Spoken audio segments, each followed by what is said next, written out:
Assalamualaikum warahmatullahi wabarakatuh.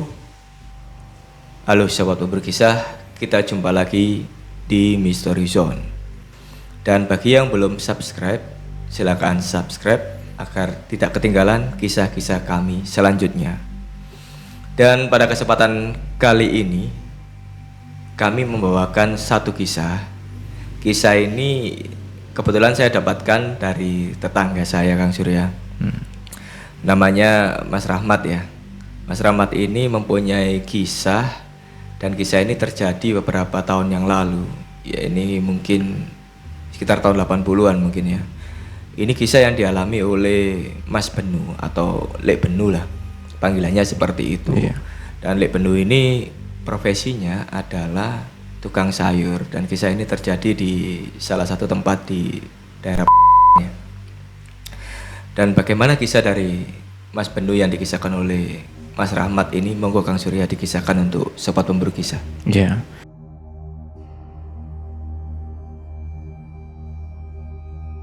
Jadi menurut cerita Mas Rahmat, waktu itu Lek Benu ini masih muda ya. Jadi dia ini kebetulan berprofesi sebagai penjual sayur keliling. Karena memang waktu itu dia kayak tempat-tempat jual sayur itu kayak adanya kan hanya ada di pasar Pak Jack ya. Terus juga zaman itu belum ada seperti sekarang kayak supermarket atau apa itu ya, tidak menggurita seperti sekarang. Jadi pada waktu itu untuk menjangkau beberapa desa atau beberapa tempat atau beberapa pelosok itu memang ya tukang sayur keliling inilah yang paling banyak berjasa. Termasuk ya ketika ke kampung-kampung, ke dalam perumahan-perumahan, mereka ini benar-benar diandalkan oleh ibu-ibu rumah tangga pada waktu itu. Dan Mas Benu waktu itu dia sudah mulai berjualan semenjak pakai sepeda ontel sampai akhirnya dia bisa beli motor, katanya motor second atau gimana, ini saya juga kurang tahu ceritanya. Dan itu membuat dia itu lebih leluasa untuk menjajakan jualannya, bisa lebih pagi, mobilitasnya lebih tinggi, apalagi pada masa itu ya masih benar-benar sangat dibutuhkan lah orang-orang kalau harus ke pasar, kalau tidak punya kendaraan sendiri, angkutan umum juga tidak sebanyak sekarang pada waktu itu, moda transportasi ya tidak sebagus sekarang lah. Nah, Mas Benu ini kebetulan punya beberapa tempat strategis untuk dia menjajakan jualannya. Karena dia ini punya rute katanya Pak Jack. Jadi tiap pagi itu ke kampung sini. Setelah itu agak jam sekian dia biasanya pindah ke kampung sini. Bahkan kalau habis di kampung pertama, dia itu bisa leluasa berangkat ke pasar lagi untuk ngambil pesanan, kemudian balik lagi ke target selanjutnya. Jadi memang usaha yang benar-benar luar biasa bagi orang-orang seperti dia pada waktu itu. Nah, pada suatu ketika dia itu cukup banyak pelanggan itu di salah satu kampung Pak Jack. Karena di sana selain ya kampungnya juga tidak terlalu dekat dengan pasar ya, ada jarak gitu. Lagi pula di sana juga ada perumahan yang masih baru lah. Jadi ada banyak orang yang sepertinya di sana itu cukup butuh sekali. Karena dulu itu memang daerah sana terkenal dengan pinggiran perbatasan, banyak sawah atau kemudian ladang dan juga kebun-kebun tebu gitu ya. Kemudian ketika di sana sudah mulai dibangun fasilitas untuk kampung dan fasilitas lainnya, maka di situ itu mulailah banyak orang-orang yang mulai membutuhkan itu tadi. Jadi daripada jauh-jauh ke pasar, mereka lebih memilih nunggu Mas Benu lah, atau mungkin orang-orang lain seperti Mas Benu yang datang ke sana untuk menawarkan kebutuhan rumah tangga mereka. Nah, Mas Benu ini dengan sepeda motornya itu kadang-kadang dari pagi dia sudah mulai standby, sudah mangkal di sana. Kira-kira jam 7 atau mungkin setengah 8, setelah ibu-ibu itu mengantarkan anaknya pergi sekolah gitu, barulah mereka mulai berbelanja kebutuhan sehari-hari. Dan Mas Benu waktu itu paling strategis itu dia punya suatu tempat. Jadi di pertigaan jalan yang mana di situ itu ada jalan masuk ke kampung dan juga jalan masuk ke perumahan. Ya memang tidak terlalu lebar sih jalannya, hanya bisa dilalui satu mobil, kalaupun ada 2 mobil papasan salah satunya harus mengalah. Karena ya jalannya memang terbatas ya, kiri kanan sudah mulai ada saluran air yang cukup kecil lah, karena memang kalau ketika hujan pun kadang-kadang sampai meluap katanya. Ya Mas Benu sudah dari pagi standby di situ, dan memang setiap kali dia ada di sana itu dagangannya itu laris banget Pak Jack, karena memang ibu-ibu di sana itu dan orang-orang sekitar itu sangat membutuhkan keberadaan dia. Jadi akhirnya semenjak hari itu Mas Benu pun mulai sering standby di sana. Apapun yang dia jual, mulai dari sayuran, kemudian tahu, tempe, bahkan sampai ikan asin dan ikan-ikan lainnya selalu cepat habis di sana. Akhirnya Mas Benu pun sempat berpikir kalau seperti ini terus ya mungkin aku tiap hari standby di sini aja. Baru nanti kalau sudah habis duluan keliling ke tempat lain kalau masih ada sisa. Akhirnya ya Mas Benu pun hampir tiap hari lah standby di sana.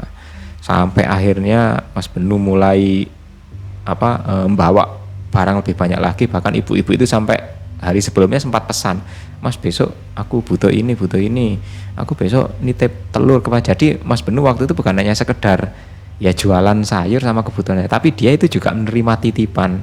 Jadi mungkin zaman segitu nggak seperti sekarang Pak Jack ya. Kalau sekarang kan tinggal pesen pakai aplikasi smartphone. Nah mungkin zaman itu sudah didahului oleh orang-orang Mas Benu ini ya. Orang-orang seperti Mas Benu inilah yang pada waktu itu bertindak seperti sekarang. Nah akhirnya Mas Benu pun aktivitas ke sana dan memang dia cukup mendapatkan hasil yang sesuai lah dengan usahanya. Tapi ya namanya juga orang bekerja Pak Jack ya, selalu ada upaya yang keras dan selalu ada efeknya. Semenjak Mas Benu banyak jualan di sana, dia memang secara penghasilan, secara materi mungkin banyak yang didapat ya, keuntungan juga targetnya sudah terpenuhi, kemudian jualan juga cepat habis. Harusnya Mas Benu dengan berjualan di sana cepat habis, pulang ke rumah lebih cepat istirahat, dia itu lebih mudah untuk waktu untuk istirahatnya kan lebih banyak. Tapi anehnya setiap Mas Benu pulang itu habis dari jualan gitu, tubuhnya ini terasa capek luar biasa Pak Jack. Capek dan seolah-olah dia itu bekerja penuh seharian gitu. Bahkan habis zuhur pun dia pulang itu istirahat itu rasanya sudah capek. Nanti sore aktivitas biasa, kemudian malam harinya sudah capek lagi. Mas Benu pun sampai merasa heran. Mungkin aktivitasku terlalu padat, pikiranku terlalu berat sampai akhirnya capek seperti ini. Dan itu pun dilalui Mas Benu dari hari ke hari. Sampai pada akhirnya ketika dia berjualan di area pertigaan jalan itu, Mas Benu ini mulai merasa hari itu dia jualannya memang cukup ramai, cukup laris. Tapi entah kenapa dia itu merasa belum siang, dia itu sudah merasa sangat capek Pak Jack. Seolah-olah di pertigaan itu hawanya itu terasa sangat luar biasa. Jadi membuat nafasnya ini terasa berat, kemudian juga tubuhnya terasa meriang. Apakah aku ini mau sakit atau gimana? Padahal pagi itu matahari bersinar cukup cerah dan harusnya dia itu merasa segar dan sehat dengan kondisi sejuk seperti itu. Dan dia juga melihat sekeliling, udaranya juga segar, areal persawahan juga tidak penuh polusi seperti sekarang ya. Tapi entah kenapa Mas Benu pagi itu rasanya sangat tidak nyaman. Akhirnya dia berusaha menguatkan diri sampai semua dagangannya habis, sampai semua pesanan ibu-ibu itu diambil. Dan ketika ibu-ibu di sana itu mau pesan untuk esok harinya, Mas Benu pun menolak. Saya Bu, mungkin besok libur dulu. Ini mulai kemarin badan rasanya nggak enak semua, katanya Mas Benu seperti itu. Nah, setelah agak siang, semua belanjaan sudah habis dan pesanan sudah pada diambil. Mas Benu pun cepat-cepat pulang. Selama perjalanan pulang itu tubuhnya itu terasa seperti sakit semua Pak Jack, terutama di area punggung dan area belakangnya. Bahkan di tengkuknya itu seperti ada seperti ada beban yang terus menekan gitu, seperti dijepit gitu lehernya itu. Mas Benu dengan menguatkan tubuhnya, membawa motor bututnya itu dengan ya dengan perlahan apapun yang terjadi yang penting segera sampai rumah. Sampai di rumah dia segera merebahkan diri di tempat tidur. Dan entah kenapa pagi itu Mas Benu langsung tidur itu sampai menjelang siang itu seolah-olah tidak terasa, tidak sadar gitu. Dan bangun-bangun ketika dia mendengar suara azan. Bahkan ketika anaknya pulang sekolah dan istrinya sudah menyiapkan makan, Mas Benu pun juga masih merasa belum nyaman banget. Sampai akhirnya istrinya pun tahu dan dia bercerita bahwa kondisinya beberapa hari terakhir ini terasa capek.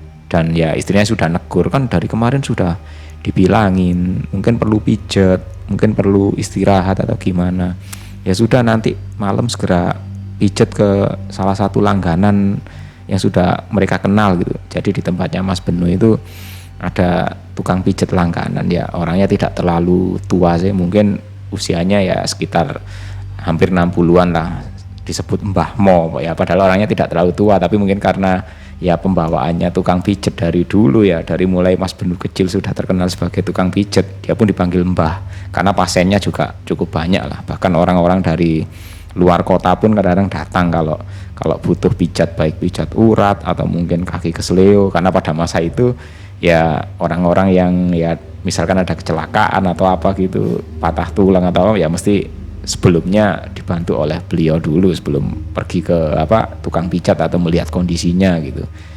Ya akhirnya malam hari itu dengan kondisi yang masih tubuhnya terasa sakit semua, Mas Benu pun pergi menuju rumahnya Mbah Mo, dan di sana memang ya ada 1-2 orang yang antri pijet lah, sudah seperti biasanya. Mas Benu menunggu, nggak lama kemudian ketika giliran dia pun mulai masuk ke dalam. Nah ketika Mas Benu masuk ya Mbah Mo kan sudah kenal gitu. Oh kamu Benu, gimana, lancar usahanya? Iya Mbah lancar. Kenapa ini kok kayaknya kecapean ini kayaknya? Ya Mbah Mo itu ngajak ngobrol Mas Benu, tapi ya entah kenapa pandangan matanya itu kok melihat berkeliling ke dalam ruangan gitu. Mas Benu juga merasa aneh. Ya mungkin Mbah Mo sekedar melihat-lihat entah siapa yang dicari, mungkin dia nyari minyak atau nyari minyak buat pijat atau mungkin nyari sesuatu gitu. Mas Benu nggak berpikiran yang aneh-aneh. Mbah Mo terus melihat sekeliling ruangan tempat dia mijat. Ya sudah, kayaknya yang capek ini bagian tengkuk ke bawah ini. Iya Mbah, capek semua. Kamu ini kebanyakan kerja, kebanyakan keliling gitu. Akhirnya Mas Benu pun berat disuruh tidur sambil tengkurap gitu di posisi tempat tidurnya Mbah Mo, dan mulailah Mbah Mo itu memijat Mas Benu. Ya biasanya kalau dulu saya setaunya Mas Benu ya, kalau orang-orang pijat di Mbah Mo ini entah itu terkilir, entah itu kesleo atau salah urat, itu memang prosesnya cukup lama. Ya mungkin dikasih minyak dengan dengan keperluan tertentu, ada minyak untuk urut ini, ada minyak untuk pijat ini. Tapi anehnya Mas Benu waktu itu cuman disuruh tengkurap, bahkan pakaiannya tidak disuruh ngelepas Pak Jack. Dia itu cuman disuruh tengkurap gitu, sambil ya tengkuknya dipukul-pukul, kemudian ya kayak dicubit-cubit gitu. Dan Mbah Mo itu sambil senyum-senyum gitu. Mas Benu juga heran, kenapa ini Mbah, salah urat ah? Enggak salah urat, cuman ini salah tempat katanya Mbah Mo. Ya Mas Benu juga sempat heran, salah tempat apa mungkin aku uratku ada yang salah posisi, pikirnya Mas Benu gitu. Jadi sama Mbah Mo itu cuma dicubit-cubit aja, dicubit, kemudian ya ini satu sudah beres, terus gitu dicubiti lagi, kemudian ditepuk-tepuk punggungnya. Jadi mijatnya Mbah Mo ini kok aneh gitu ya. Kemudian ya ini 2 sudah lepas, lah ini 3 sudah lepas, dan sampai ngomong gitu sampai belasan kali. Dan setelah itu sudah selesai, nanti kamu ya tak kasih minum ya, ini tak buatkan minum, terus kamu nanti bawa ke rumah, kamu minum nanti pulangnya sebelum istirahat. Oh iya Mbah, terus ini kamu duduk dulu gitu. Jadi Mas Benu itu diajak di ruangnya Mbah Mo, itu disuruh duduk. Kamu ini kecapean jualan di mana sih, katanya Mbah Mo.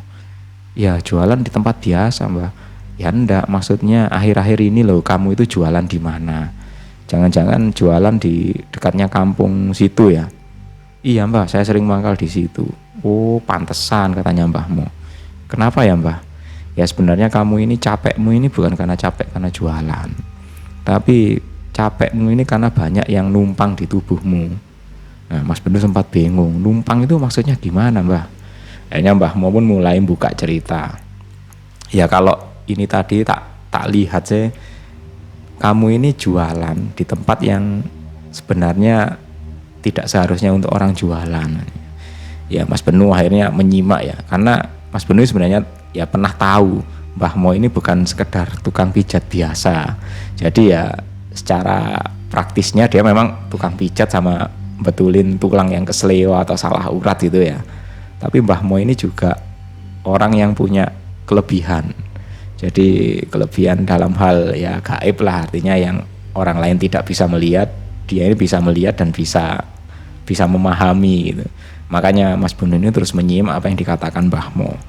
Ya kalau dulu ini ya tempat yang kamu pakai jualan sebelum jadi kayak sekarang, itu dulu itu sungai di situ.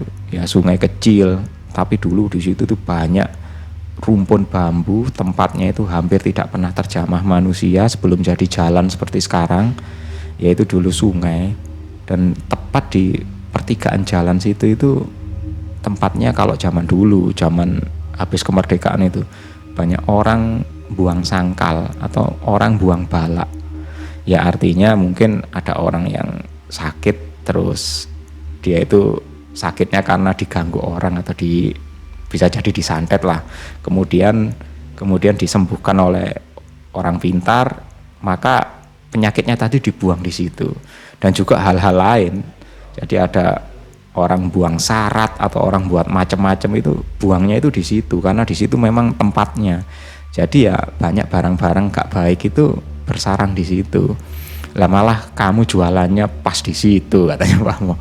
Waduh, iya Mbah, saya enggak tahu. Lah terus gimana Mbah solusinya? Ya solusinya yang enak, jangan jualan pas di situ lah. Cari tempat yang lebih nyaman lagi. Yang penting jangan di area situ. Lah terus langganan saya dan tetangga-tetangganya ini taunya saya nongkrong di situ Mbah. Ya masa kamu ndak bisa nyari tempat? Toh minimal kamu masih jualan di situ, terus bilangnya aja, Bu besok pindah ke sana ya, atau Mbak besok pindah ke sana ya saya, biar mereka aja yang nyari kamu. Kecuali kalau kamu memang mau tiap minggu, tiap bulan pergi ke sini ya enggak apa-apa, nanti tak bantu itu nyopotin satu demi satu, ngelepasin satu demi satu barang-barang yang menempel di tubuhmu. Kaget juga ini Mas Benu dikasih cerita Mbah Mo seperti itu. Oh gitu ya Mbah. Ya sudah Mbah, besok aku tak coba nyari tempat yang agak enak lah jualannya. Ya sudah, pokoknya hati-hati, sering berdoa, terus berangkat dari rumah itu sudah berdoa dulu, diniati jualannya, nyari berkah, nyari pahala, nyari rezeki yang halal, terus tetap berdoa terus, katanya Mbah Mo seperti itu. Kalau kamu sampai lupa terus masih sering mangkal di situ, bayanganmu hanya untung besar dan lain sebagainya, ya siapa aja tiap minggu kamu datang ke sini tak buangin itu satu demi satu, katanya Mbah Mo seperti itu. Ya akhirnya Mas Benu pun nurut nasihatnya Mbah Mo, dan beberapa hari berikutnya dia jualan lagi tapi agak jauh dari tempat yang sebelumnya Pak Jack. Ya walaupun pelanggannya itu masih butuh berjalan agak lebih jauh lagi, tapi setidaknya mereka masih tahu lah Mas Benu masih tetap berjualan di area mereka. Jadi itu kisahnya yang disampaikan Mas Rahmat tentang tetangganya yang Om Benu ini Pak Jack. Iya, jadi tetap ya itu mengingatkan kita supaya tetap berdoa ya. Iya. Jadi ada beberapa tempat yang memang kita nggak tahu sejarahnya seperti apa, dulunya seperti apa, dan ketika kita tanpa permisi menempati tempat itu ya mungkin ada yang ikut ya. Ya seperti itu kebanyakannya. Oke, terima kasih Mas Rahmat atas kisahnya, dan untuk sobat pemburu kisah, jangan lupa dukung kami dengan share video-video kami, dan tetap jangan lupa untuk like, subscribe, serta tinggalkan komentar di bawah, serta ikuti terus kisah-kisah kami selanjutnya. Assalamualaikum warahmatullahi wabarakatuh. Bye-bye.